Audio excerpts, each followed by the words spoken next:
crazy contraption is starting to shake. We've got to go faster. It looks like we're having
been exposed. Yeah, you have. I've been exposed in the inappropriate sort of way, as opposed to the this is not how it's supposed to. Oh no, it's a podcast. Who would have thought? I didn't expect a podcast to be here. No. Oh, how what awkward. are you guys doing here? I'm going to involve. I'm going to start this conversation by exposing Ross and his bigotry towards superheroes. So Ross, when we were talking about which Marvel superhero you would date, and you getting upset that you would you have superhero bigotry and you don't trust any of them, especially women who have power over you. How do you feel about that? Sorry, the truth hurts. It doesn't hurt me. I mean, I'm maybe sorry to the social non-existent sensibility. superheroes out there. Or who knows, maybe they do. But I don't trust you.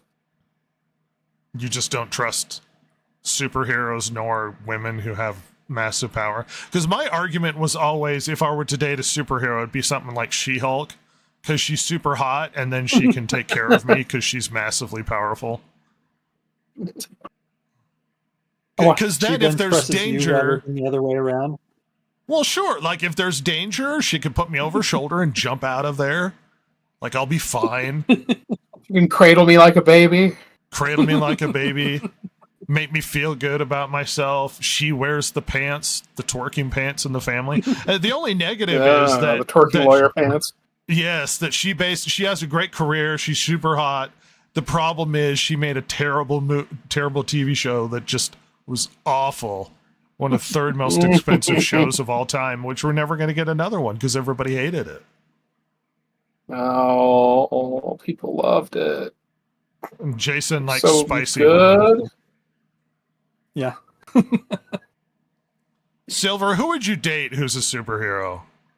Like, what's the hottest superhero you could think of?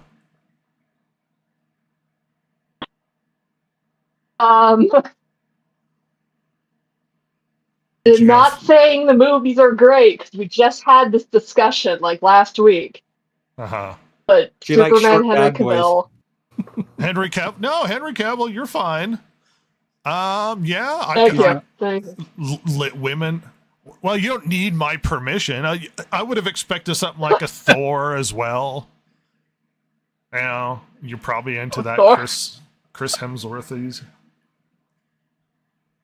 I mean, Captain America's up there, but my Comics gosh, that accurate actor. Well, sure, but we're acting as if these characters are real and they're optional and would willingly date any of us. Okay, cool. So we got Henry Cavill super bad.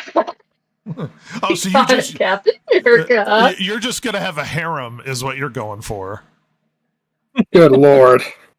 One for An each day of the option. week. This is why we don't trust women, Silver. Every Tuesdays. One for Can't each of the trust week. it. You can't trust it. No. This is Strike Gamers Podcast, episode 48. It's exciting. And I'm excited for this episode for a myriad of reasons. And we'll get into that in a moment. Jason, how's the week going? It's a new year. It's a special new year. Yeah, it's a new year. Yeah. The calendar's turned over. Everybody's slightly closer to death. Entropy is setting in. Yay! We need that reminder every day. You are now the existential one day closer crisis to death. is upon us. It's been pretty good, pretty chilled and laid back this week for the most part. I played some more Midnight Suns. Okay, Still haven't jumped on the bandwagon to compare that against Suicide Squad, but there is one thing about. I think I'm supposed to get Suicide Squad for free with PlayStation Plus this month. Ooh. Doesn't mean I'm going to play it. Oh, well, you should. But anyway, there is one thing that I've noticed about Midnight Suns that until just recently it didn't really connect for me as I was playing it. So you have a game where you go out to complete missions and you go out as a triad. So you pick two other superheroes that you've either you start the game with or you collect them as you go along. And all of your powers are card based. So you have a deck of cards, and as you're playing, it could be that you have one, just by luck of the draw, you only have powers for one of your three heroes that are on the board. And so you may just use those powers for that one hero. As I've been going along and collecting, so you complete a mission, and at the end of the mission, you can get new cards that you can then swap out powers that you didn't like or whatever else. And one of the things that I just now kind of realize is like the main character, since the main character is going on every single mission, they've got vastly more powers than any of the other heroes. Now, technically, you don't have to take the main character on any of the missions. You can opt out and just use whichever characters you want. But it's kind of like, well, I'm going on this mission. This is the character that I created for myself as I'm playing. And so this character has more options than anybody else, because every time I go on a mission, I get new cards for that character.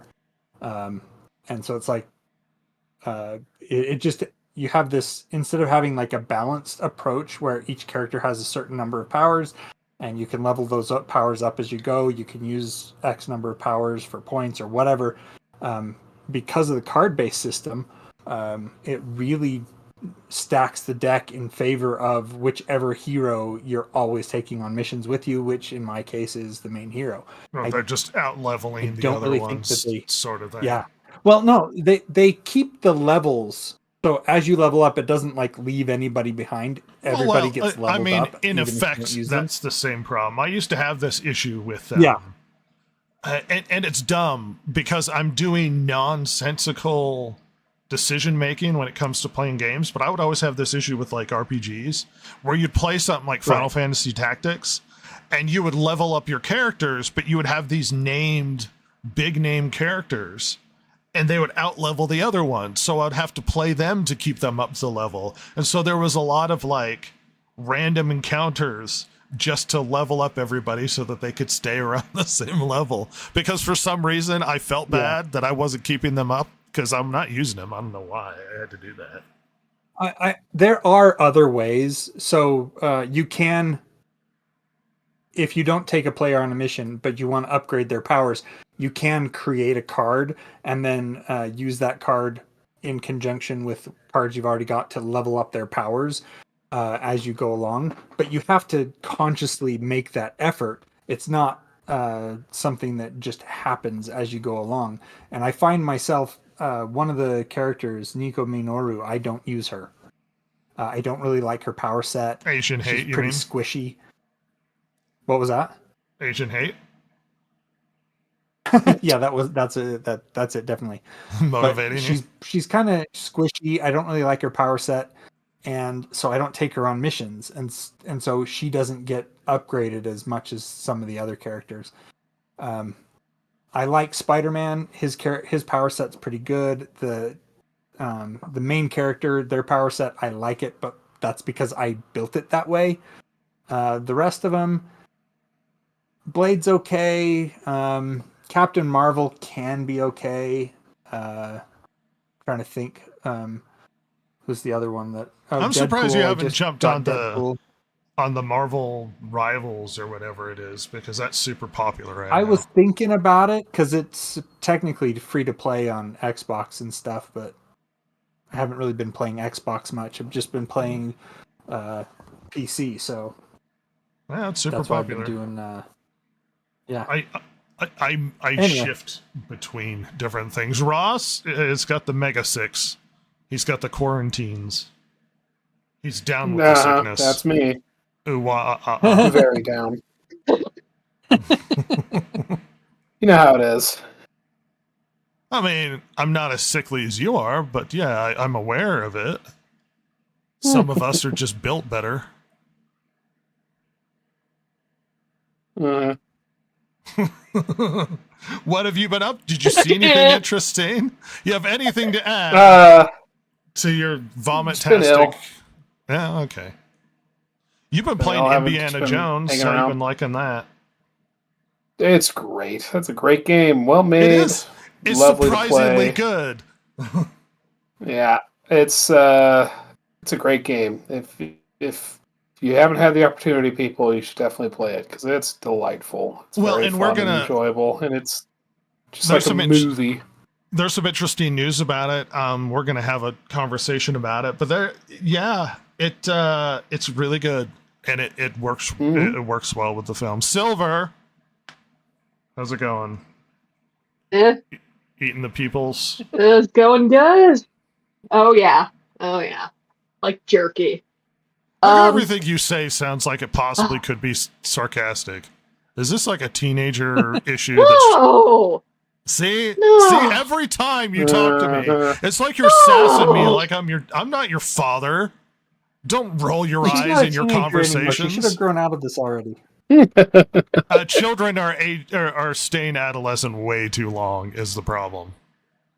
Unfortunately, yeah. Well, other stuff. I've been working on podcast stuff, Oh, rock on. as you'll be happy to know. My gosh. I'm a little more than halfway done with it. Sweet. I'm trying a thing. Yeah, anyway, I'm trying a new thing.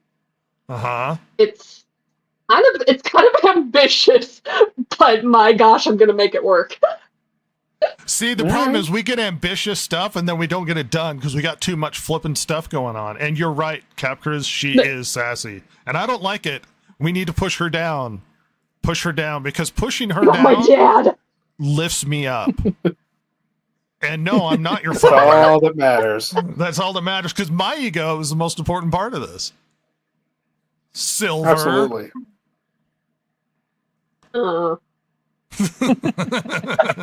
Wow. That's what I live for. The defeated noise that comes out of her.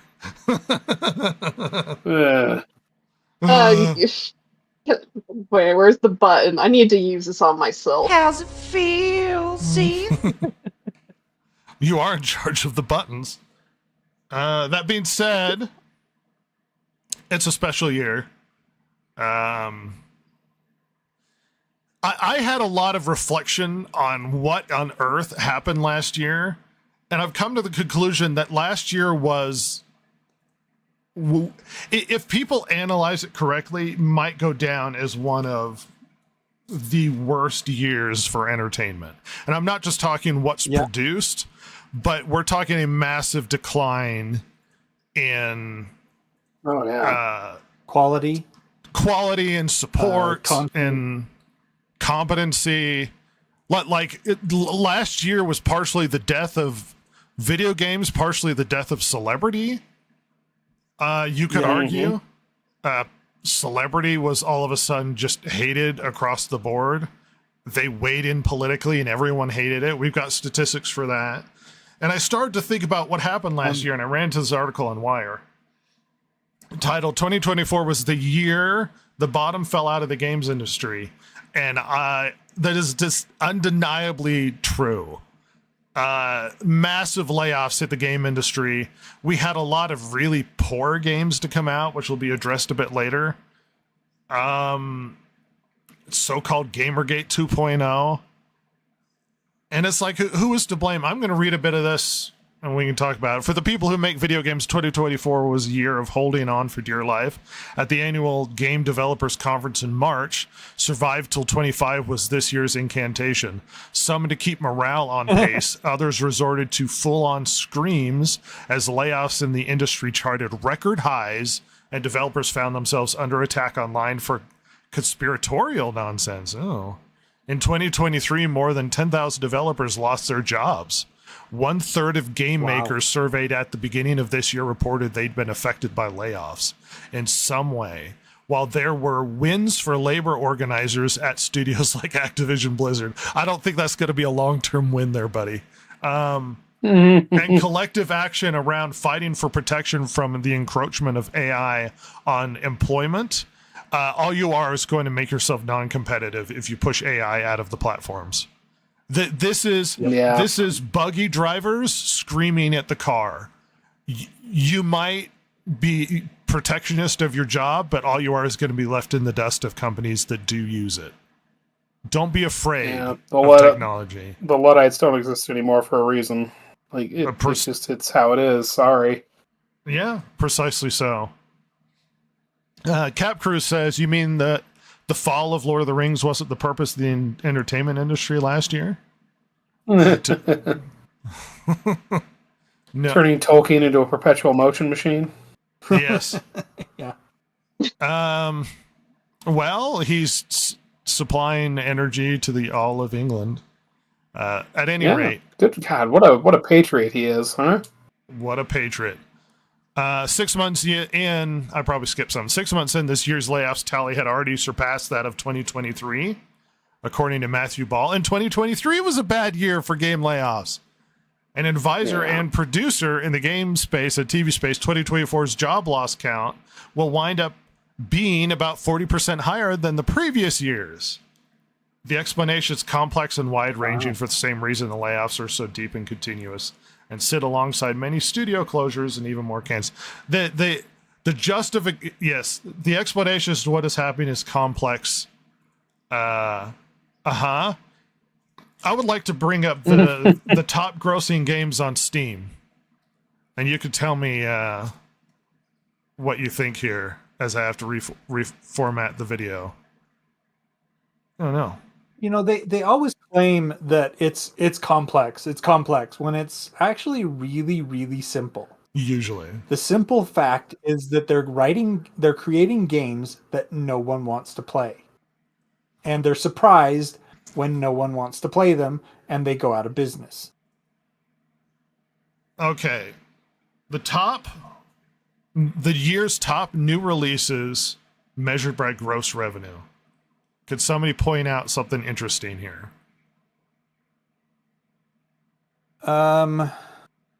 Despite a few exceptions, well, they're all like from smaller studios, aren't they? Yeah. This last year has been the year of non AAA. It's more like AA and indie. With the exception of like Black Ops. And the basketball the FIFA games, and 2K. Yeah. But it has been the year of non-AAA.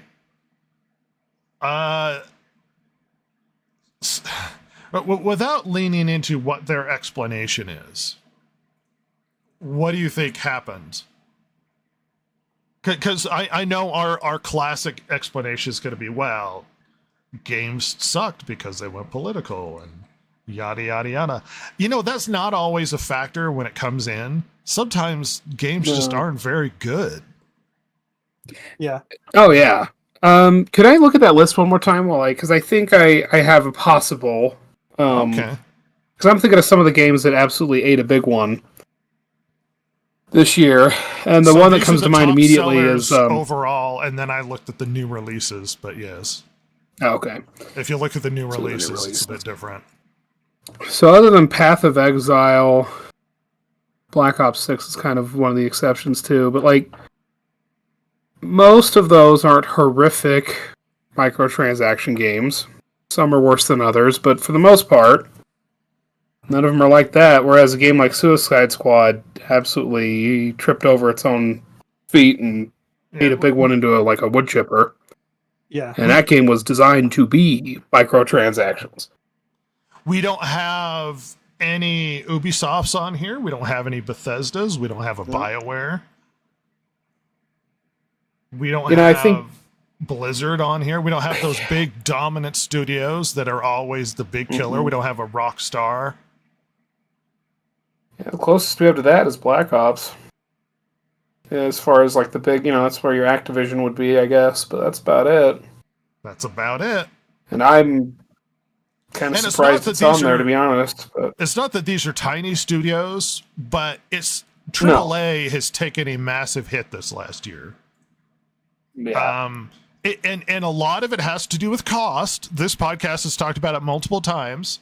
The cost for games, especially AAA, has gone up drastically, and the quality has not.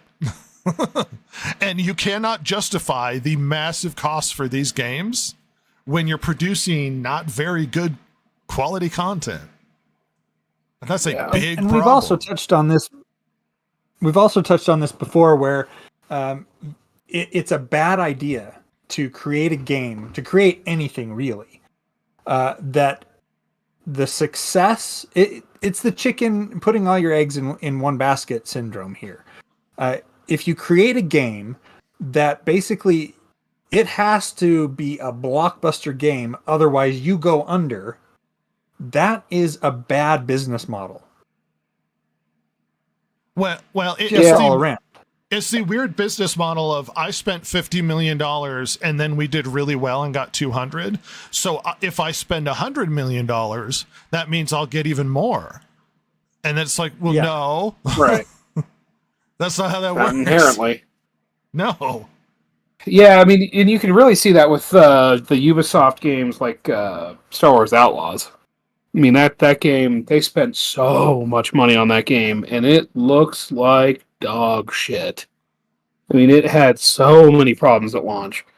Where, I mean, it was like, it was laughed at on streams. Like, streamers were playing it, and they were laughing at it with their audience about how buggy it was and how undeveloped, like undercooked it was as a whole. Where, like, it's working, quote, as intended, but it's laughably bad, like as far as some of the stealth mechanics and stuff go. Here's an interesting, because the individual in the chat here brought up the indie game scene. There's a game called My Side.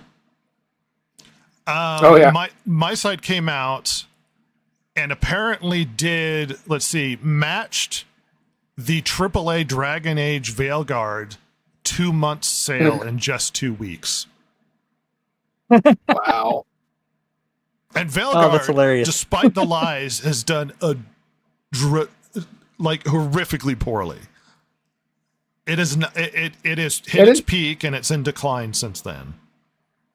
Isn't My Side like it's at 1 million copies or almost, right? Something like that. And it I don't was even made know by anything 2 about guys. the game, but it's like an anime-ish game, and it's like good for them. Because look, whatever you want to say about video games, because video games are a very difficult medium to track down. It's not just movies. It's not just storytelling. It's not just a competitive nature. It's like all of those things. Right. But at its core, one of the most important parts of a game is it has to be fun. Even if it's just a storytelling, it has to be fun. And if there's not a fun element, if it's just preaching to you, or if it's just, it feels like you're doing a chore, then why are we participating in this? Ubisoft. Well, yes, this is a constant issue. But despite all of this that's been going on, and the game industry basically take a huge faceplant in 2024, so has celebrity. And in a shocking, nobody is surprised turn of events, after aggressive polling by Axios, they found that Americans want famous people to talk about politics less. Surprise! Surprise! Surprise! How is this not shocking? I wonder. Sorry, I was going to say. So there's kind of two different types of famous people that we have here. With people who are famous for, being news pundits or whatever else, and their job is to comment on political issues and things like that. We probably don't care if they're commenting on political issues because we expect it of them. But when we go to a theater or we go to, we go to consume video games or whatever other media you have, that's where you have the divide. And you're like, look, I don't want to hear the, Captain America talking about politics. Well, because it feels like condescension. What was that? It feels like condescension, like they're talking down to us. Yeah. Yeah. And I don't mind if, Charlie Kirk or Ben Shapiro or any of those guys do the whole talking about politics because that's their shtick.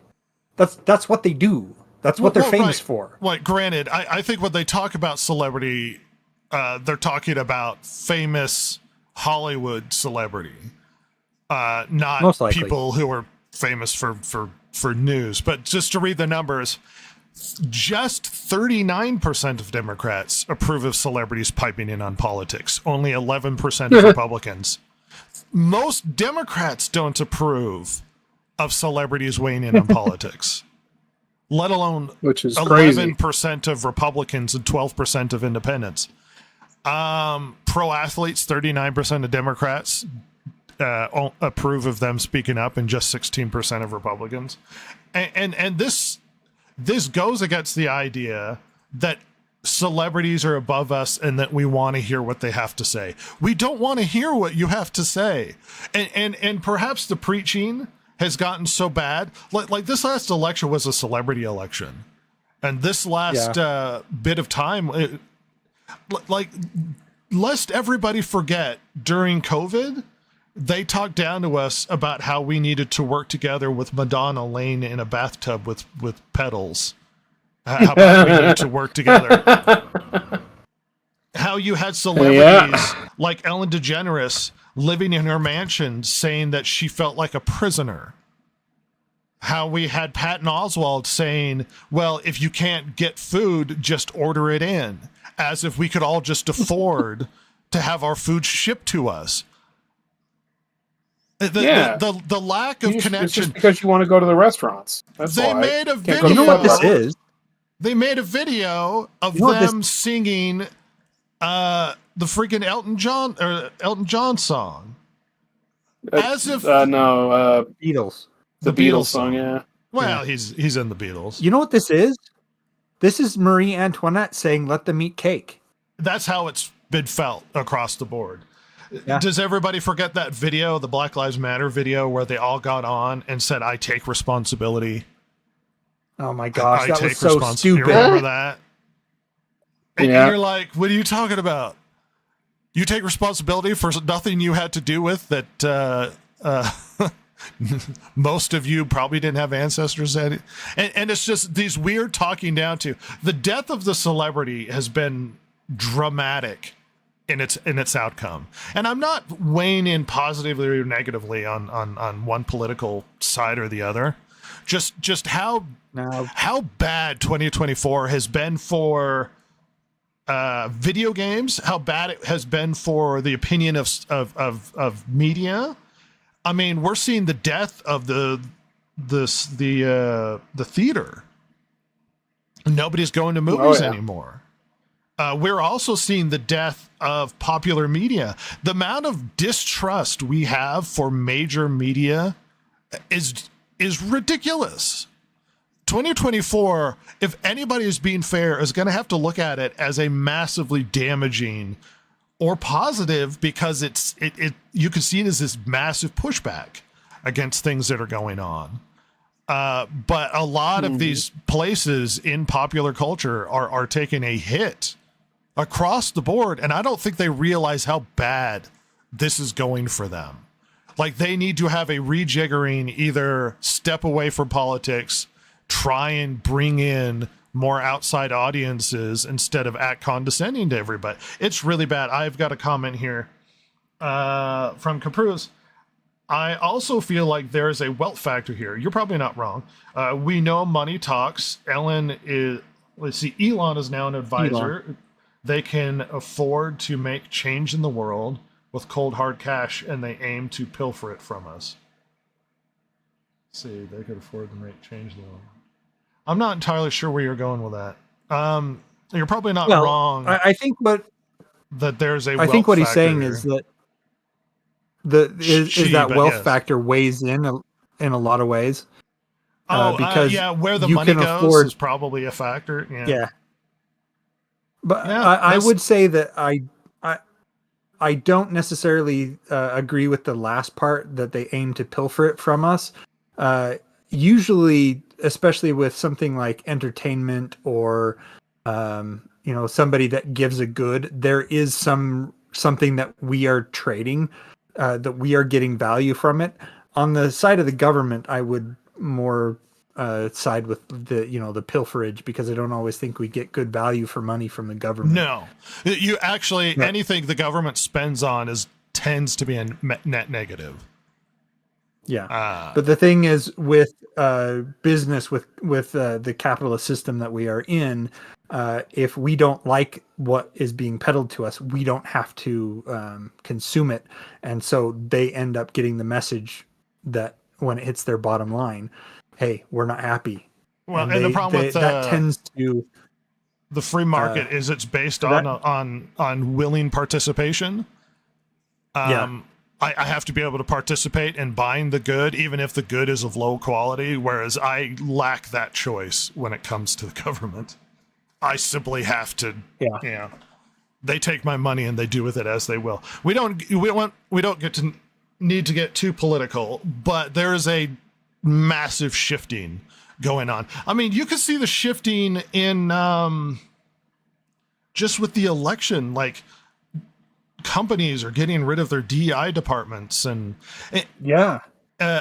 universities are getting rid of their DEI departments. Something that was originally foreboding. Now, I'm not going to weigh in on politics, but something that was originally foreboding, talking about the groomer issue in England, has suddenly sparked this big conversation where they're talking about it again, and their media has made a huge effort to suppress it.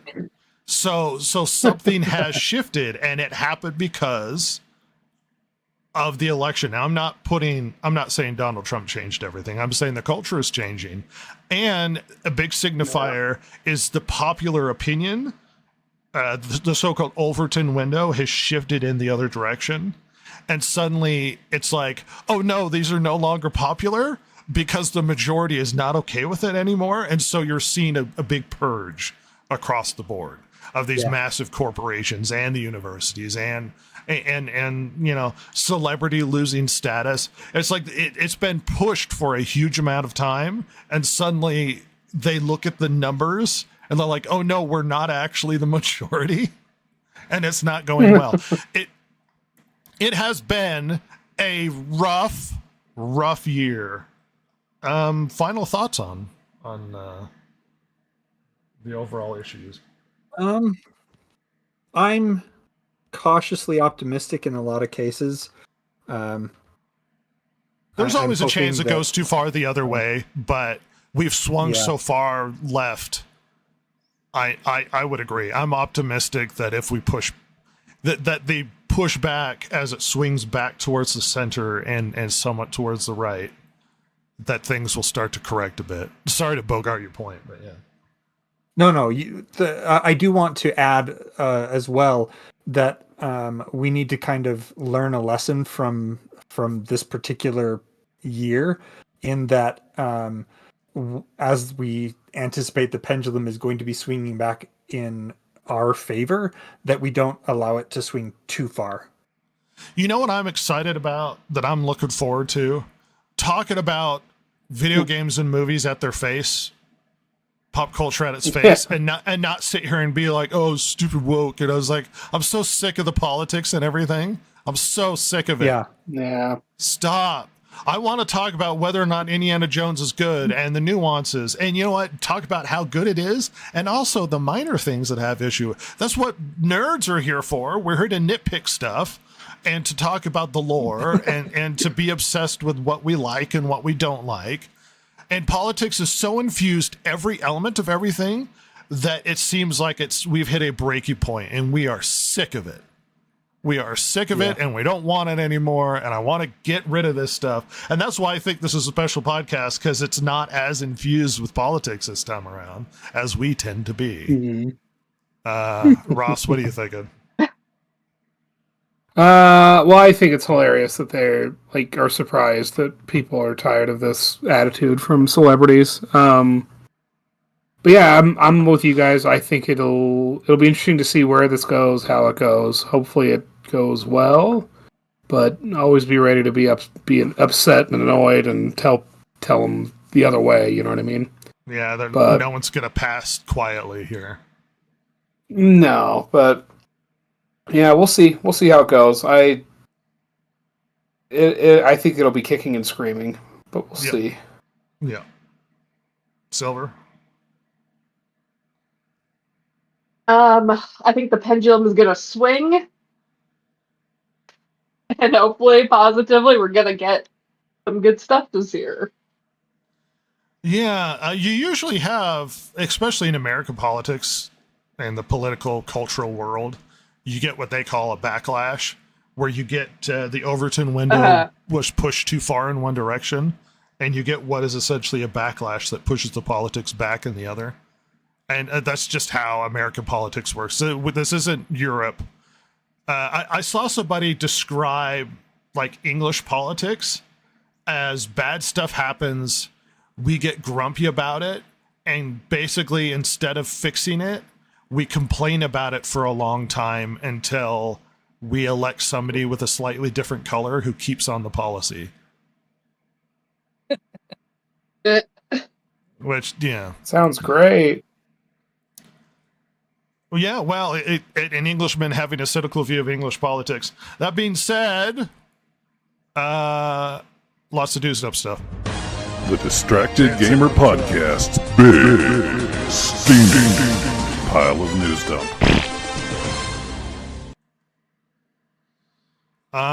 And here we are for the news dump. There is stuff to talk about. There is stuff to go over. The first one, and take what it is for a grain of salt. I'm not here to march along at the excitement that maybe Superman test screenings might have gone poorly. Believe it or not, I want a good Superman movie. We might have indications that it's not going well. So, to give you a rough timeline, there were initial test screenings of industry insiders. This is not public test screenings. This is not an average Joe. And the test screenings, the report was, did not go so well. And then you had somebody leak, well, I liked it, and it actually was well. And then somebody said, well, that report was actually false. So it's hard to tell what information we got. So you had people from DC and stuff basically out there going, well, we didn't have test screenings. They super did. They super did. Oh, my God. So there was a lot of trying to get ahead of drama and problems. There's a lot of excitement around a good Superman movie, but test screenings were had. The word was, it doesn't seem to be working. I don't think from what I've read, the drama isn't as bad as it's a horrific movie. But it doesn't seem to be working very well, seems to be the word. A mess is the quote that we got. That it was a mess. It's interesting. It's interesting that we kind of had the opinion that it was going to be a mess. And this is bearing that out. And it's one of those things where it's like, aw, I'm kind of happy that I'm being proven right, but at the same time, it's like, why would I want to have a bad Superman movie here? Well, to be fair, we got a lot of test screenings for The Flash, And all of those test screenings that we were reading on this podcast was saying that The Flash was amazing. It was going to be an amazing movie, Flashpoint. Everybody kept saying, so test screenings aren't necessarily right. And the problem, I think, with most test screenings is those audiences tend to be in a bubble on the West Coast. So it's hard to say whether or not they know what the hell they're talking about. But to be fair, it's not a good indicator. Take this news for what it is. I was going to say it also, I think that there is at least at this point, there is a certain amount of bias that they inject into their test screenings. It's not like they go out and they just get whoever off the street who might want to see it. It's they go and they get, movie reviewers and they have them do the test screening, or they get, people that they know are going to be react favorably to their movie. And so at this point, we don't trust the reviewers anymore. I mean, look at the stuff that's been coming out on Rotten Tomatoes, where the reviewers are giving it 85, 90%, and it's getting like 15% from the audience. It's like, maybe when it comes to reviewers are not. These are all insular communities that self-reinforce. It's like people get access to these films by the big studios, and if you want to maintain your access, you have to give positive information. If you want to maintain your ability to be a test screener for film, you give positive feedback because you want to maintain your status. If you want to do a more nuanced, or at least a different perspective from other parts of the country, maybe you should stay off of the coasts, because those don't seem to be the opinion makers that everybody thought they were. A bit of news for Ross. Some Ross news. Apparently Russia, Putin has ordered that they want to make their own their own games console to shun Western technology. Oh, this always goes well. Every time these countries try that. The internet has turned into mocking it relentlessly, calling it the Putindo 64. Hell yeah. Some memes saying I only have Tetris, essentially being the only game the only game available for the new Putindo. But apparently, oh my god! Apparently, Russia is going to make their own. Putin is calling for a Russian games console to get away from the Western games console influences. Do you look forward to the new Putindo? Well. The Putindo 64. Listen, if I get my hands on it, I super would. Well, like the Russian computer industry that went on for a while in the Soviet Union until it died because it wasn't as good as the Western stuff. Yeah, like it was just a complete disaster. But exciting. Look forward to the Putindo release. We will be a Putindo shill podcast. Look forward to that. I would, absolutely. Call me up, Pootie. Pootie baby, Vlad. Putindo review. Oh yeah. Yeah, we didn't get too hard on the Soldier Boy console though. That was unfortunate. It was very hard to get. Yeah, it was such in demand. Yeah, well, it was in high demand. It got sued into oblivion immediately.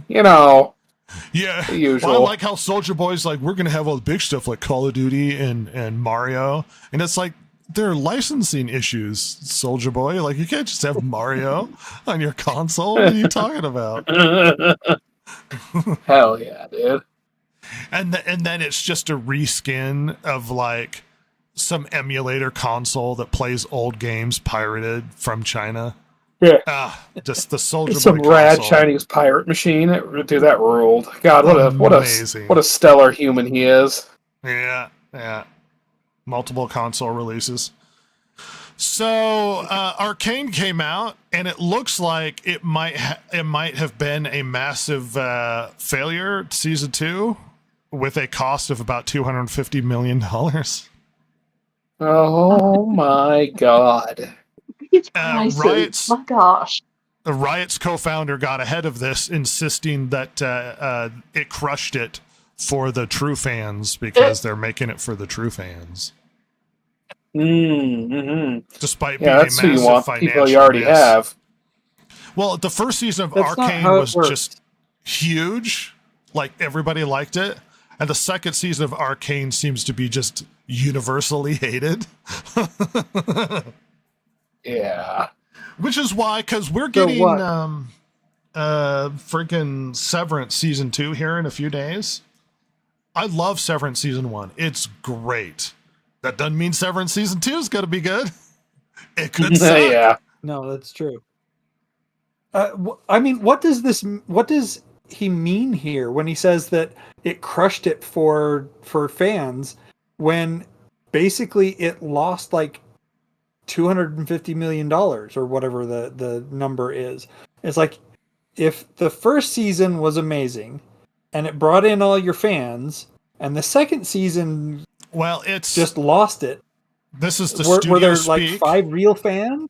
Well, no, this is the studio speak where they go, well, people really loved it, as in he got a lot of people that said they really liked it, to dismiss the fact that more people didn't like it. So he's like, yeah, but the true fans really liked it, is essentially what he's saying. And that's what means to Okay. us, the true fans of League of Legends or whatever. And it's like, but Arcane had a cross, like League of Legends is kind of a niche community to a degree in the gaming world. If you're a league guy, you're a league guy, but you tend to be big league guy. You tend not to be doing a lot of other stuff.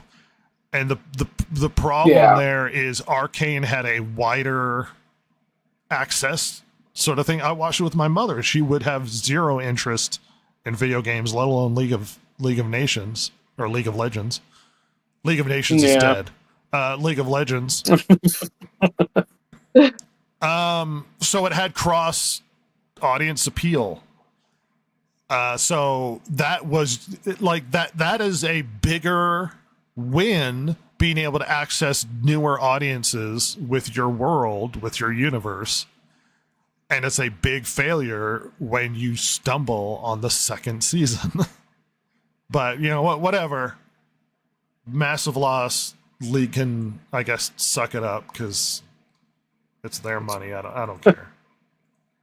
Yeah. Well, hey, as long as the real fans liked it, huh? Well, I guess they're happy. They're super not happy. They're super not happy. Well, real fans tend to be a bit more picky, shockingly. That's what I'm. Yeah. So, Ross, an interesting Indiana Jones article I found, which I think is actually something interesting to reflect on. The recently released Indiana Jones and the Great Circle came out amidst a ton of doubt and scrutiny. However, after playing the game, I have to say it was actually pretty darn good. He is correct. The Indiana Jones trilogy is considered by many, blah, blah, blah. The interesting point here, let's see if I can find it. We've had massive failures in Indiana Jones, a lot of skepticism. And the problem with the game is it has some strange marketing because they used words like modern audience, and the game director was seen in tweets with like rainbow flag shirts and stuff. What? And, oh my god. And a lot of that colored the game in a negative light. And this bad marketing affected its sales. And it could have been so much more successful. See, this is one of those reverse issues. As much as we might be accused of being biased with how we view things, we're just looking at the tea leaves and saying, hey, this is what this is what you're doing to your game. When modern gaming audiences hear things like this is built for a modern audience, we know what you're trying to do, and it sounds woke, and it's going to be pushed into our content. And that was, and weirdly enough, those indicators tend to be accurate. Weirdly enough, that indicator did not work for this game because despite that poor phrasing for your marketing, despite that, The game was actually good and not as so-called woke as people might have thought, which is a weird misstep in their direction because you just shoot yourself in the foot. It's almost like you're trying to virtue signal to people to get them interested when the mistake is the virtue signaling. If you didn't do that, it might have had a better shot. Yeah. Well, you know what's funny is that like those kind of phrases like updated for modern audiences, and those are the big ones. I mean, prior to all this politicalness in media, as far as like the DEI stuff or whatever. Right. Do you remember what that used to mean? At least as far as video games was concerned. What's that? Used to mean they would dumb the gameplay down. Do you remember that? When, especially with certain genre I think you're right, yeah. kind of games. Yeah, like it'd be like, oh, so you made it arcadey. Okay. Easier. I mean, like Dawn of War 3 is like that, isn't it? Yeah. Yeah, so it's just interesting how how like it's always been a terrible phrase. I mean, to quote him directly, now we have an opportunity to tell a new Indiana Jones story for a modern gaming audience. And that immediately raised alarms. Like, I don't know how the sales did. Jason, I don't know if you could look that up. But it feels like you're shooting yourself in the foot because that's giving everybody these sort of signals. Hey, stay away from this garbage piece of crap. I found the picture of that. And I put it in our chat here in case any of you want to look at it. I'll grab it. I found sure something about the sales. It's just not the numbers yet, but it said Indiana Jones and the Great Circle was the number 2 best-selling video game for the week ending December 14th in U.S. dollar sales, trailing only Call of Duty Black Ops 6. Which makes sense. Black Ops 6 is a big old game. I think numbers are going to be hard to find, too, because it's a Game Pass game. I missed that. So it seemed to have been overshadowed, so to speak. By Black Ops 6. But that's it. It was the second best-selling game that week, other than Black Ops 6, which is a huge game to overcome. I'm just getting that Star Wars girls freaking cosplay images and crap. I don't care. I was trying to find the image on Twitter. Regardless, yes, the director of this game doesn't look like somebody I would like to purchase a game from, or one of the main people in this game. And that's the problem with messaging, because we all heard it and we stepped away. We all saw this as a signal, and in a weird turn of events, the game ends up being pretty good.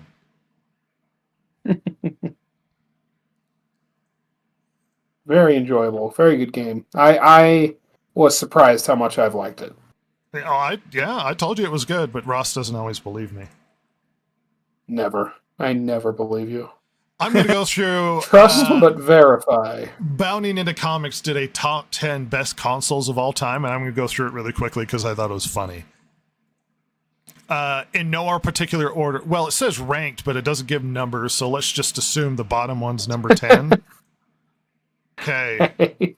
Pong? I guess the Atari Pong console? Pong's more of a game. Well, there was just Pong consoles. Oh, okay. Yeah, you could get Pong. Would you consider it like a top 10 console of all? Yeah, I mean, it gave access to general households. They could sit and play Pong with the little paddles. That could be a consideration for a top 10 console. Virtual Boy?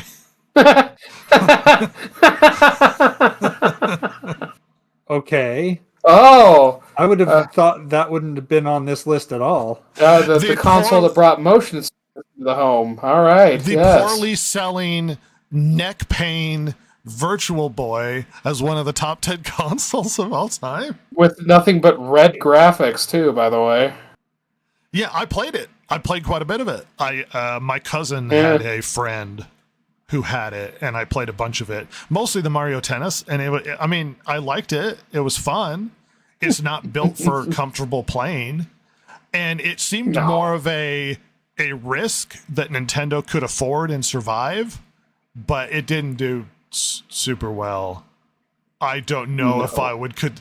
Well, as the article says, it was a massive leap forward of video game industry. No, because was it? They didn't take advantage of it, and we didn't see virtual VR stuff again for decades. Yeah. So no, it wasn't.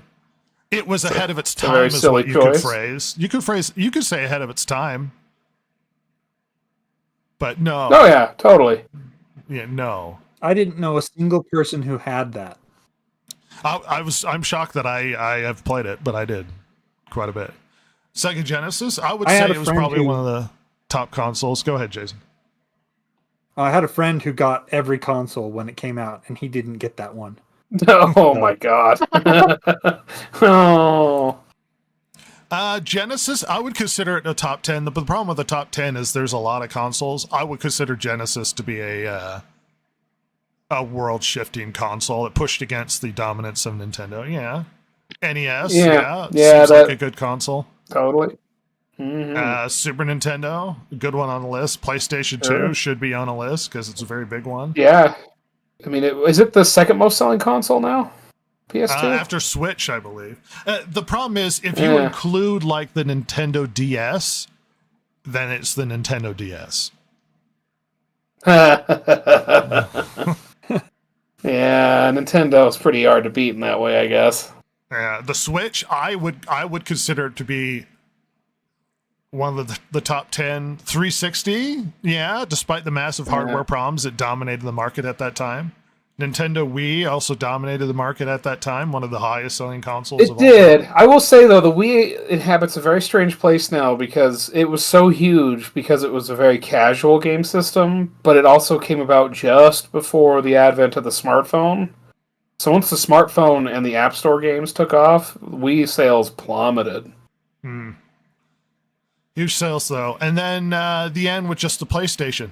Despite the Nintendo Switch, like, whenever you see a top 10 list, I have a philosophy. You can tell how old the person is based upon their top 10 list. And this person's in their 30s. Oh, totally. Yeah, he's between your and my age, definitely. Yes, and it's a boring list because there's really nothing new for consoles except for the Switch. And there's nothing nuanced as far as the greatest consoles of all time. You're not getting something interesting like the, I don't know, a Dreamcast or a Saturn. These seem to be the most normie. Like, there's no PC Engine on here. You can make an argument for that. Yeah. Or the Commodore. The Commodore should have been a strong contender for greatest consoles of all time. There's no PlayStation 3, no PlayStation 4, no PlayStation 5, just PlayStation 1 and 2. Xbox original? Yeah, I mean, the game that brought reliable, good online services. Yeah. And first-person shooters to the console. I mean, if it wasn't for GoldenEye, sure, but the 64 isn't even considered. But Halo became like the dominant for a long time. Oh, yeah. Like, there's so little nuance in this list. Mm-hmm. Every It's time the a most game came out, they were calling it, "Is this the Halo killer?" Yeah, I mean, it was about a 7-8 year period there. Except for the Virtual Boy, this is the most normie list. There's nothing The controversial. Virtual Boy. I thought this was going to be a shit, like a meme list. Like they were... I should have found a meme being list. shitlord. I was just shocked that in a normie list, one of them is Virtual Boy. And then position number 2, the Atari Jaguar. I had a friend who had an Atari Jaguar. No, really? Yeah. He's a very lonely gamer. Nobody else had one. He had Doom and he had something else. And the Jaguar had that really weird controller with like 30 buttons on it. and you would switch out the Oh my template that God. went on top of the controller so that you could tell what the buttons, because you had to have a separate template to cover the buttons to tell you what the new buttons would do on a different game. Oh my god, that's like legit Pong console stuff. They had stuff that did that too. That's crazy. Oh, yeah. I thought that was funny. Moving on. So, despite IGN claiming massive review bombing and drama, something weird has happened with Assassin's Creed Origins, Ross. Jason Silver. Assassin's Creed Origins is getting pounded with negative reviews on Steam. Oh. Huh. Yeah. Because a Windows update Surprise. broke Origins and a bunch of Ubisoft games. Just broke them. And they no longer function. And so the game is getting review bombed because it no longer functions. And IGN is claiming that it's review brigading to go after the company. And I was like, no, because the game doesn't work. That's why. Yeah, like that's. Oh my god! And I don't find it. Yes, this is brigading. Well, and I don't find it illegitimate to bomb a game that doesn't work. Yeah, And it's still broken, so this is on by Steam. the way. It's still not fixed Yeah. on Steam. Hey, Red, what do most Steam users use? Would it be Windows? Yeah. Yeah. Oh, then that's probably a pretty relevant review. Yeah. But all of a sudden they're like, no, IGN had this really weirdly biased, like, oh, they're review bombing, brigading this because they're unhappy. I was like, legitimately unhappy with a game that doesn't work anymore that they own? How dare they? What if you bought How it dare on they be a upset? recent sale and you're sitting there going, I can't play my new game, Mom? I would be furious. There is a case to be made here in that this isn't Ubisoft's fault. That it was Windows' fault Well, that it it's broke. their fault Now, if they don't fix it. should they have jumped on right away and said, we will fix this as soon as we can? Yes. They should have said that. They definitely should have done something that to let the fans know that they were on the case and that they would be back to being playing their game as soon as possible. But this to me seems like Ubisoft's been sitting on their butts doing nothing, and so the fans are like, we got to do something about it. And so they started review bombing to get them to actually stop dragging their feet and make some progress on. They on fixed this fixed some of the games after the update fairly quickly. Games like Outlaws, which sucks, and Avatar: Frontiers of Pandora got fixed. But strangely, Assassin's Creed Origins, Odyssey, and Valhalla still haven't been fixed since this issue came up on November 22nd of last year. Good So lord! basically, the old games, we don't care about those. We just want you to buy our new stuff. Quit playing the old stuff. Buy our new stuff. Well, but what's crazy about that? Those are three of their biggest games in the last few years. Yeah. Like all Avatar: three of those. Frontiers of Pandora is working though. Oh, thank God! What would we do? Did you know that Leslie Headland planned for 3 seasons in a movie for The Acolyte? No. That doesn't surprise me. No. She obviously thought it was gonna do well. Cinema released film of her Acolyte universe. How You know ambitious. what? Bless her for having dreams. Really bad dreams. Oh, Jason, you might be curious Good about Lord. this. They changed the origin story of Black Canary so that her mentor is no longer a man; it's now a woman. Oh my gosh! Oh. Of course, we can't have a man helping a woman. It has to be they have to pull themselves up by their own bootstraps. Can't be given a handout from a man. Oh my gosh! Got to They just retroactively ruin change everything they stuff. touch. They do.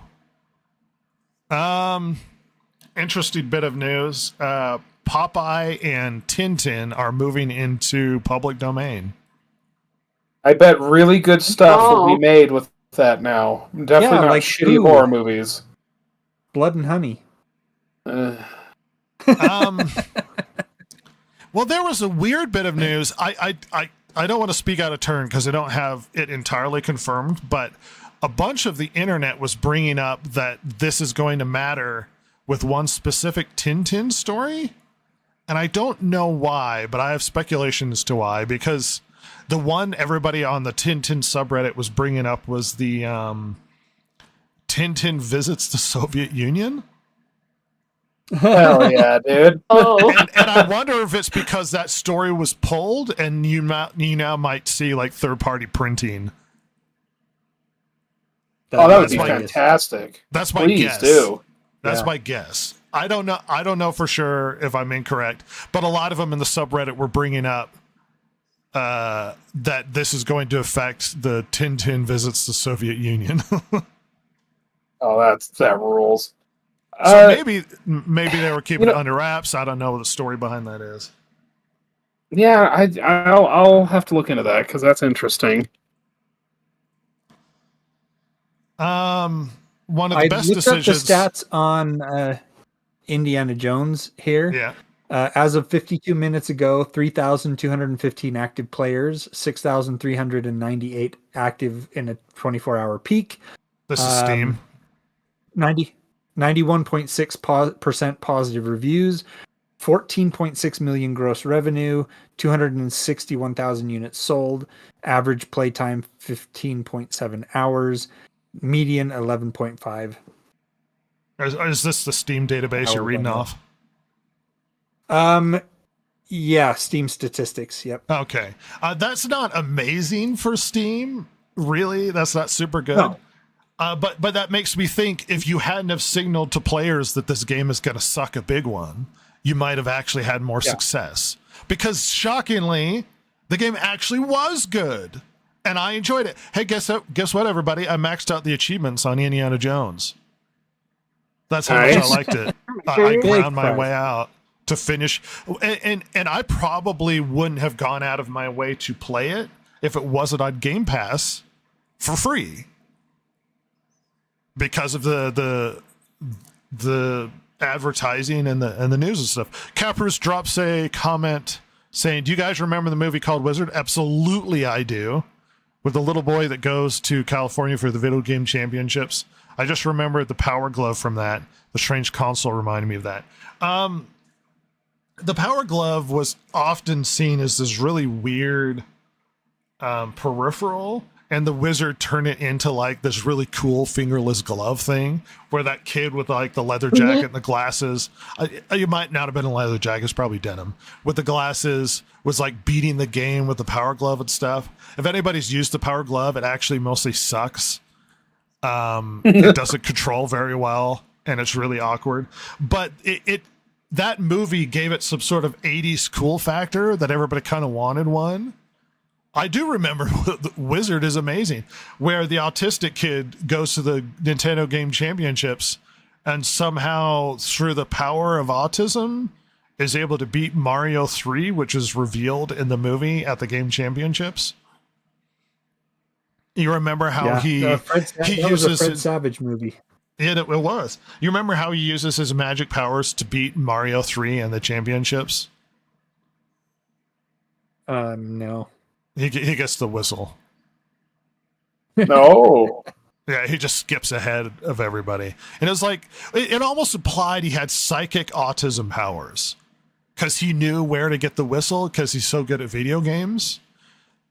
You know, which needless to be said, early video games is the attitude towards them is different than they were today. Because the attitude on classic video games was that video games were seen as a challenge as opposed to entertainment. They were seen as sort of a, if you were good at them, it's because you were good at overcoming these challenges. Almost like it's a difficult puzzle or something like that. And so if you beat a game, you were seen as awesome because, oh my gosh, you could beat it. Whereas nowadays it's just entertainment. It wasn't really viewed as entertainment. Would anyone disagree with me on that? not strictly entertainment. It kind of it was viewed depends. more like a competitive challenge sort of thing. In some ways, in some sections, yes. I mean, a lot of mainstream just felt that video games were a waste of time, and so. Well, I'm talking if at the you were- popular if video you were game a gamer culture. back in the day. Yeah, I'm Do you not think talking that comes about from everybody the thought it arcade was side of nerdy. things, though? I think it might Okay, so come from the arcade side of things. Yes, that might Yeah, be where true. it's like Yeah. it's challenging to make you get more quarters in, and then this is just Yeah. what games are.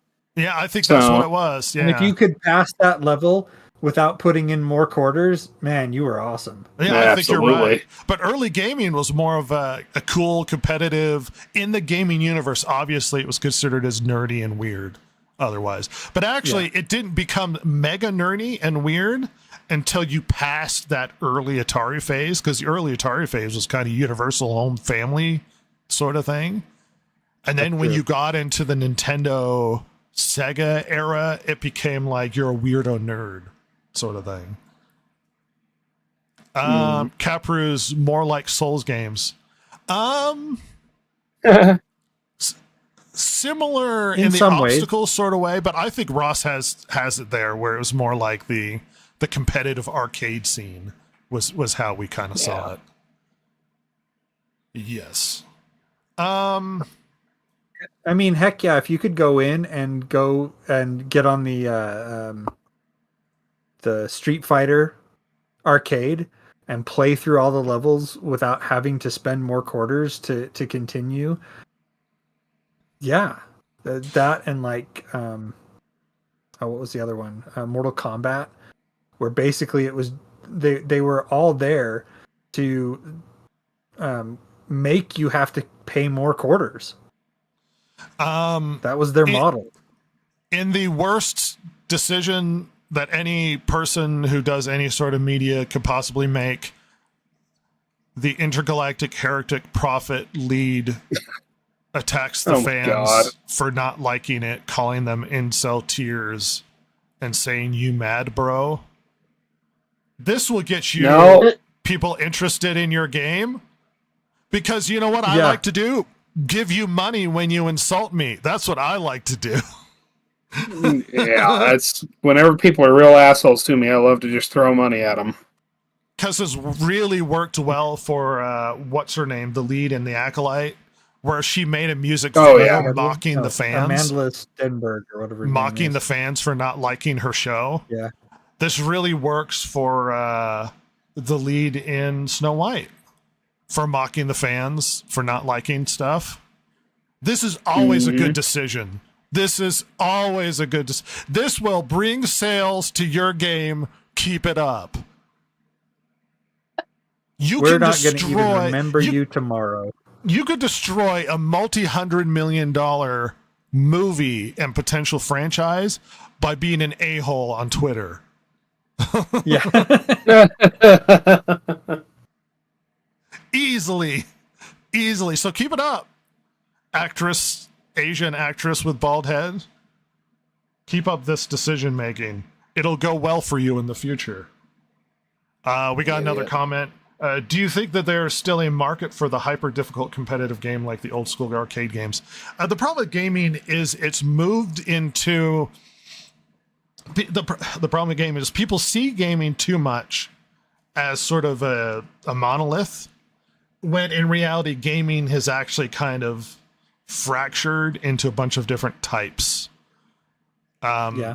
We used to get a lot of people going like, "Oh, gamers rise up and fight for your gaming." Like, gamers are such a diverse group of people where like the dudes who hang out on the weekend and play FIFA are not the guys who want to play Call of Duty, and are not the guys who are playing Baldur's Gate, and they're not the same people playing Hearts of Iron. They're very different attitudes of very different types of people. And gaming's become so universal that it encompasses too many different things. There is a market within that for hyper difficult games, like the Dark Souls. The Soulsborne games have their own sort of community, which me and Silver are a part of. And the Soulsborne games are Super Meat Boy. It, Super Meat Boy. There is a heavy market for very difficult games.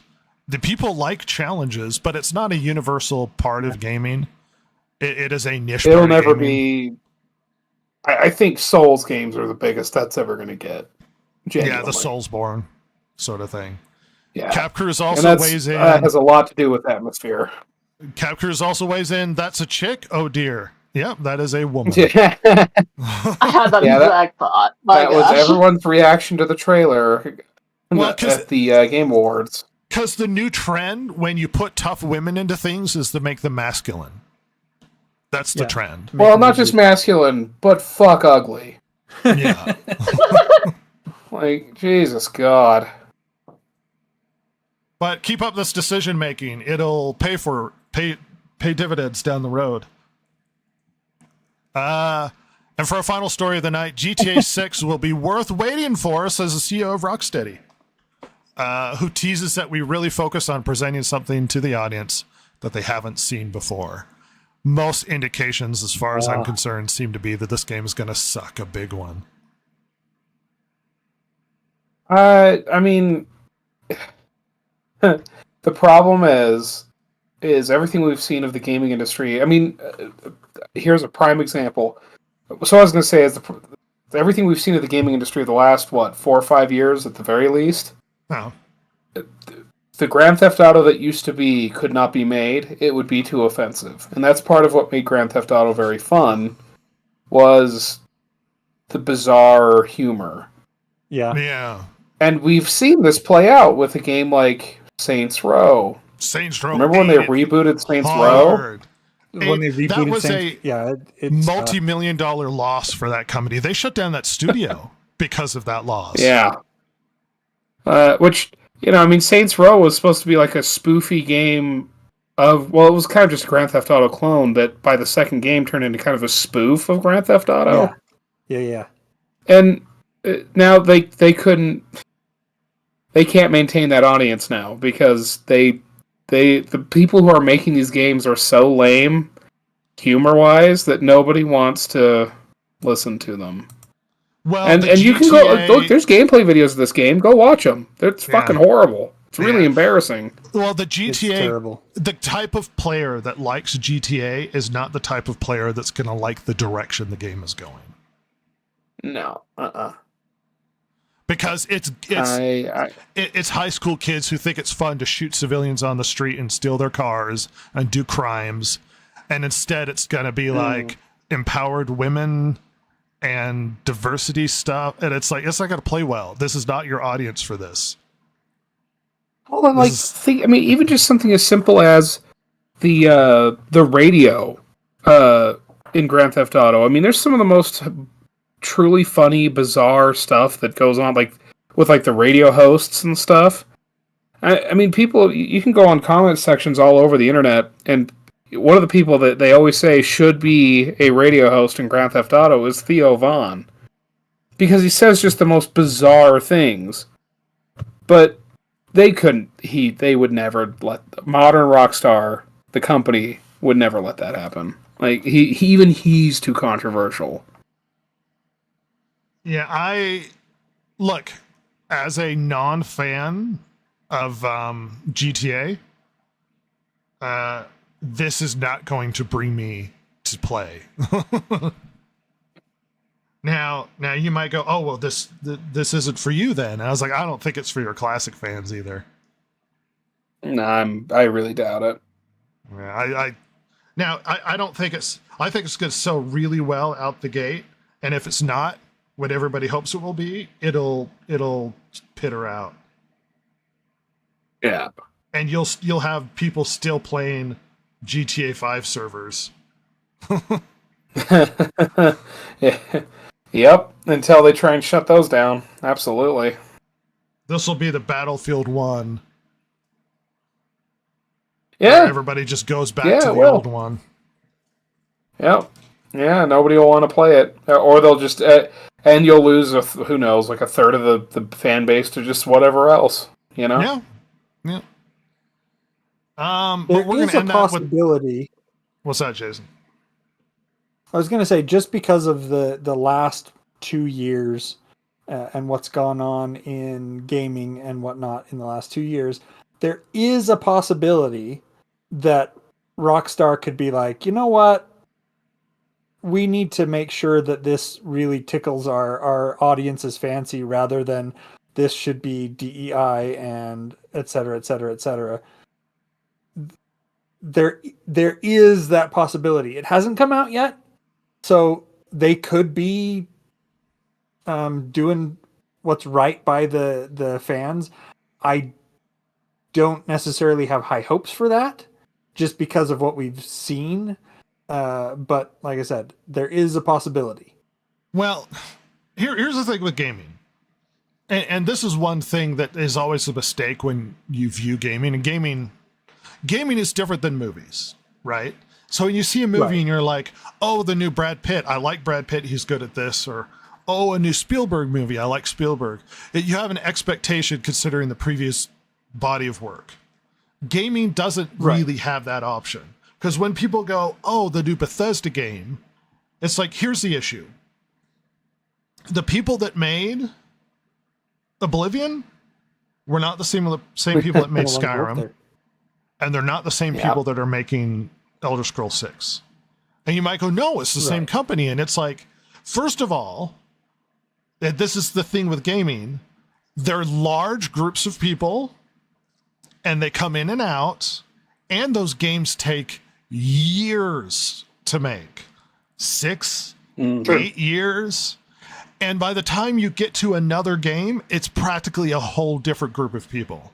So when you're looking at the next Fallout, you're not necessarily looking at a game made by the same people that made 3. You're looking at a brand new group of people making a game like the previous one.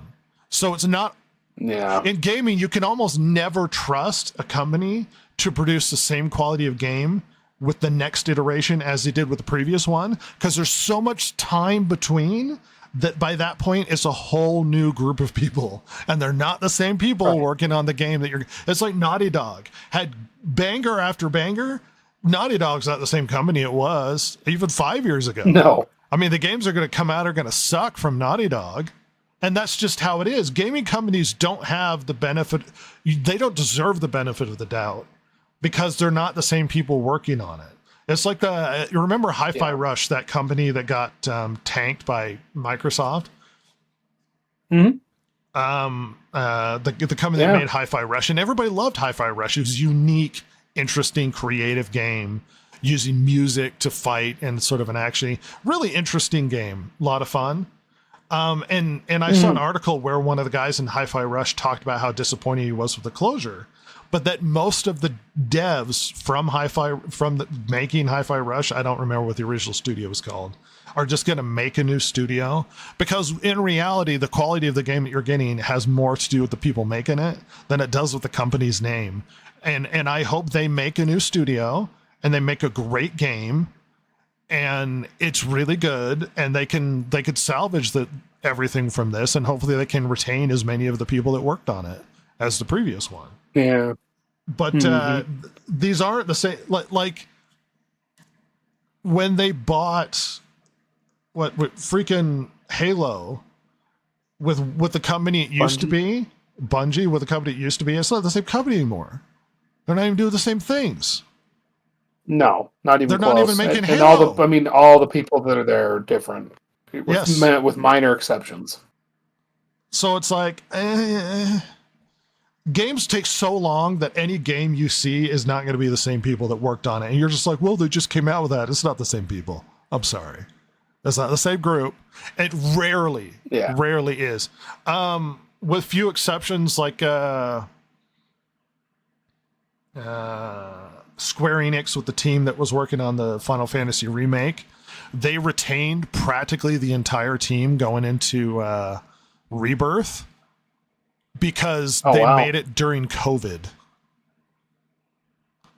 So they retained practically everybody, and then the turnaround for the third one, they've kept practically the same exact team. So if you liked one of them, the quality of game has stuck around, which to their benefit. But more of the time, and this is like a Japanese business practice, they tend to stick around as opposed to move around. And the American business practice is people move a lot between businesses.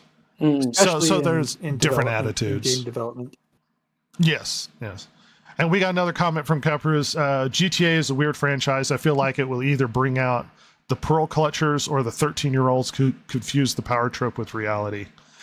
It was always kind of like the 13-year-olds indulging in things they shouldn't be and doing, like sleeping with prostitutes.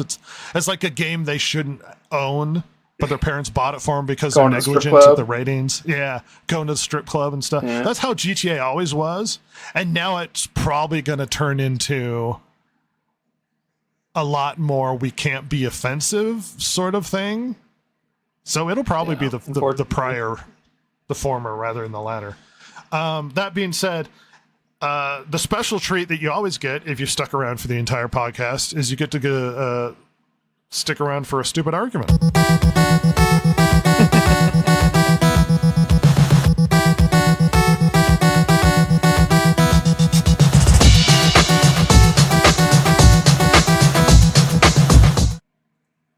All right, everybody, it's a special time of day where we sit down and we argue about really dumb monsters having fights with one another. Jason.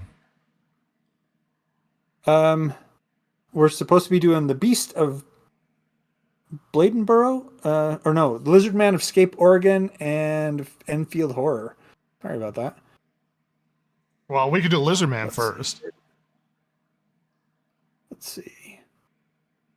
Scape or Swamp. 7 foot tall, humanoid, red eyes, green scaly skin, large clawed hands and feet, immense strength. Silver, you're doing your job, right? Enfield Horror.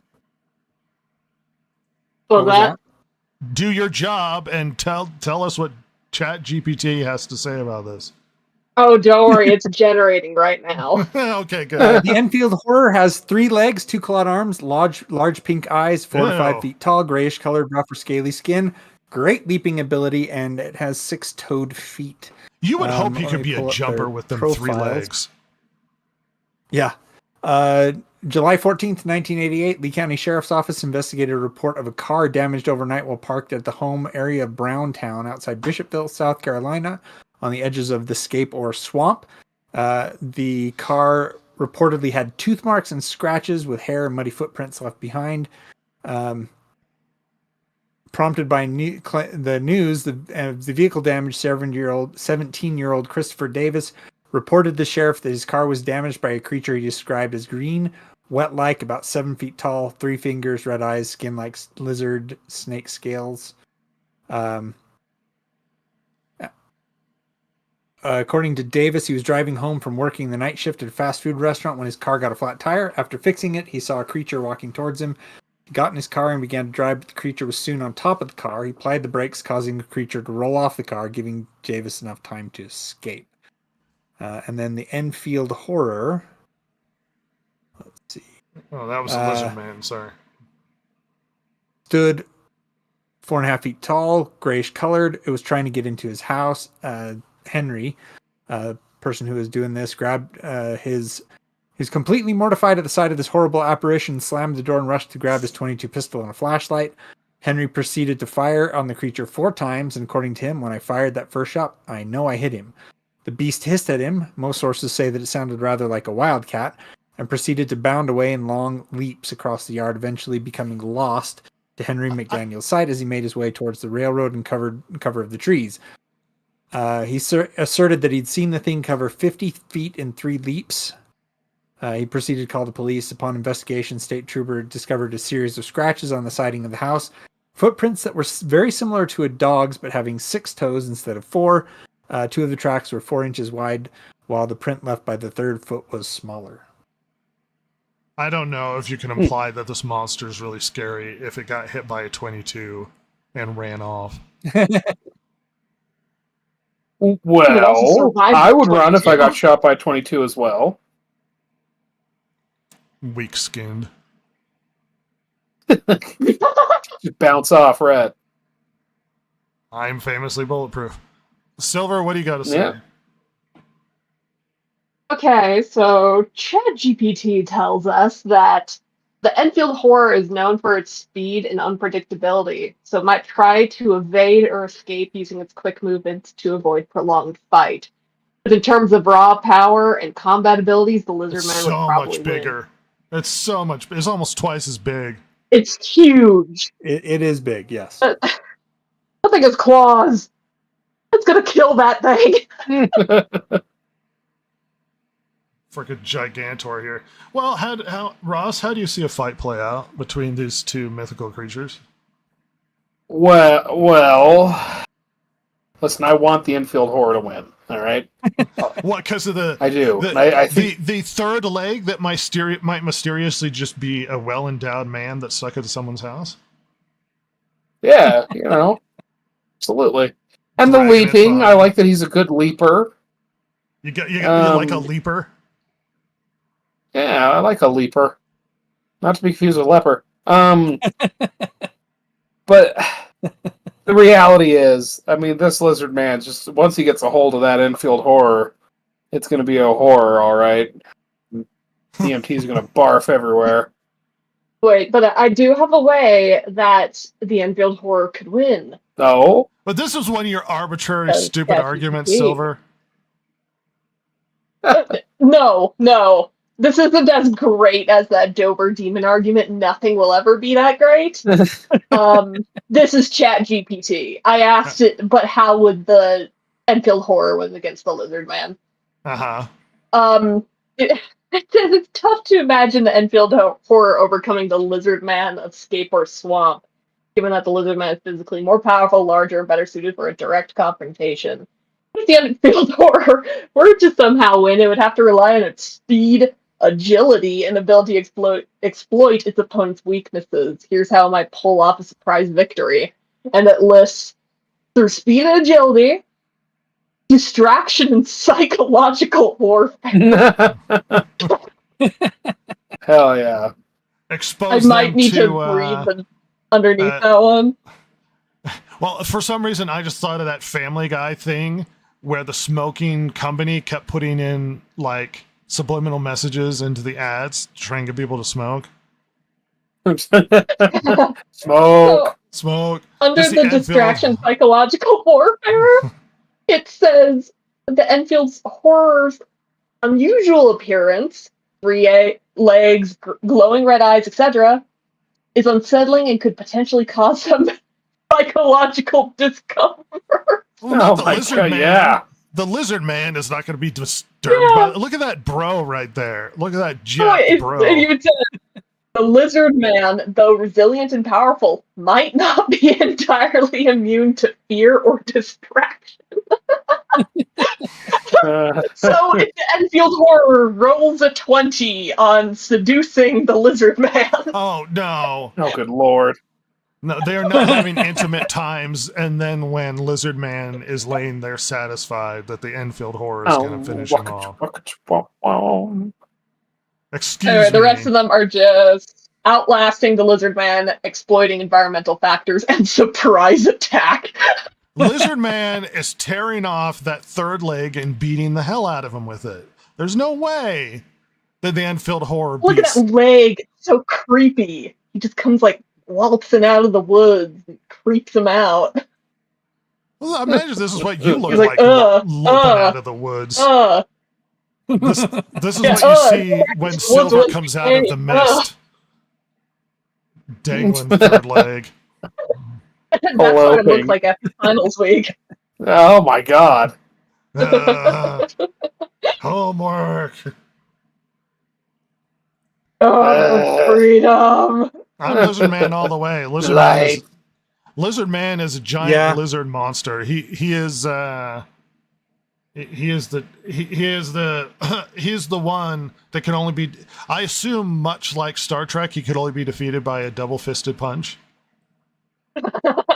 No, I hope so. Yeah, that's actually in the description, is that you have, he's weak to double-handed punches. Like the axe Awkward handles. double-handed punches, the axe Enfield handle. Horror did survive a gunshot, though. A 22, But it's from honestly. a 22. Okay. I'll How shoot. big are the lizard claws? The lizard man would survive that too. We don't know that. What if he's weak to lead? Weak to 22 bullets. What if he has lizard Achilles heel? First of all, now you're implying possible weaknesses which have not been confirmed. We cannot go down the route of speculating in this imaginary creature fight. The absence of evidence is not the evidence of absence. You know what? I bet Ross is allergic to lead. I know I am. Lead poisoning is very bad for a human. And make sure that my water's just laden with lead. Make you get nice and shaky. Yeah. Well, here's my biggest problem.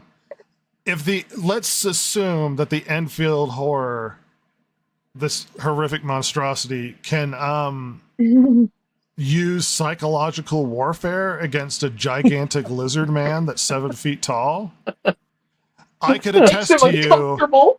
I could attest to you that I gaslight Silver constantly, and it still hasn't defeated her. And she's a kaiju monster. I know. That's all I do. I'm still using psychological warfare. Rhett might have a point. I might have a point. I vote Lizard Man. I think I gotta go for the Lizard Swamp. Man. Yeah, I vote Lizard Man. Yeah, Lizard Man is taking it, I'm thinking, this time. I'm Lizard Man. Yeah, you are. Because you are subject to peer pressure. Yes. Goodbye, So my for our- three-legged monster. For our next fight, the next You just wanted a fight between in the our first Enfield round horror here. and the Dover demon is what you wanted.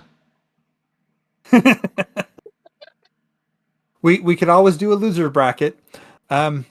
don't need to. Please.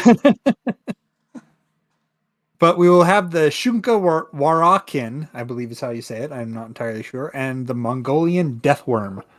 Ooh. Ugh. I'll say Shuka Warakin looks kind of like a hyena. And then Love we that. have the Dune monster. So it's just it's just Shai is Halud. this Lisan Al Gaib? I don't want to give anything away for next week, but I think that worm's gonna kill that dog. First of all, don't walk No, into Red this 13's fight. gonna take it. Don't walk into this fight with bias. You have to come into an open I'm mind. looking at it here. Listen, I bet the neighbors to Mongolia to the south make a delicious Mongolian deathworm. That's all I'm gonna say. At any rate, we have a winner. And Yay! we're going to have to move on and find out what happens. And this podcast, like most things, like entropy, as we exist in the void, eventually all things must pass, as must this podcast. Oh. So the epic episode 48 has got to move on. We appreciate anybody coming along. You know what I hate? I hate the horrific, shilling, desperate people on the internet who are like What do you mean? desperate for your subscribers and your likes. Oh. However, we would appreciate it if you would share and do those things. Not because we earn any money off of this, but because there's no growth if it's not shared. Hence, Yeah, if you do please like it, subscribe, like, comment, all of those things. And the reason why those things are brought up is because things like likes and comments on the podcast, in the chat and that sort of thing, actually create, the algorithm sees interaction, and that it encourages those videos to be seen more easily when searched on YouTube. Mhm. So it does affect things. Regardless, if you don't want to, that's fine. No one's making you do anything. No one is making you do anything until this podcast making becomes you. the official federal government Do it. podcast and subsidized. Did you hear about that podcast thing that Canada did? Wait, no? What? What happened? Apparently, because of the paranoia that podcasting is having an outsized influence on politics, Canada spent like $2 million, 2 million Canadian dollars on developing podcasts. Some of those podcasts would cost something like $70,000 an episode to produce. Oh, Mike. Oh, Why isn't That's one of us spending your money Canadian? wisely. We could get that original Canadian content money. Well, Damn it. generating an average of like 241 views an episode. Oh. Listen. Justin, baby, call me. All right, we can cut out a deal. We'll work for less than that. I will shill for your bad government. Absolutely. If you actually need someone who's Canadian, I am a quarter Canadian. Ew. Oh, that's I don't close know if enough. that'll count, Yep, that counts. good but enough. I'm willing to put it out there. Members of Canada my well known family, for one drop policy. members of my family from here moved to Canada like 2-3 generations ago. And every now and then you'll see them come down and look at like where I live, because I live in a farm, as like the origin of our family, like it's the sacred land or whatever. But I like to think of it as Hell we got yeah. rid of the lesser of my people and shoved them farther north over the border. Not that they made good No. decisions. Oh my I hope God. you look down through your window like a ghost, a shadow in the window, just glaring down at them. Oh yeah. I'm loving all of this. Well, this is like the Holy Land. It's like we Your don't like clan. it, and I'm going to hold on to Israel like grim death. And then other people are going to try and put their holy buildings on my land, and I'm not going to be happy with it. Nor should you. By As they God. start immigrating back. You look Yeah, we different. don't like that. Yeah. They don't look that different. Anyway, let's move on. It's the end of the podcast. We appreciate everybody for coming along. Podcast outro. Goodbye. Bye.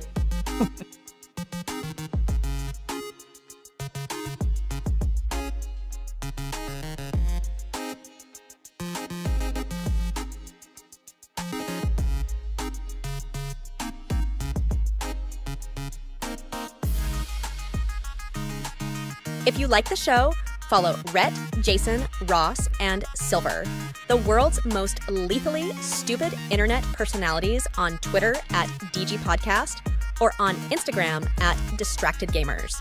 If you liked or hated what you heard here today, you can email them at thedistractedgamers@gmail.com and share your feelings. Not that Jason would care, since he hasn't any, of course. Oh my God, it's so juicy.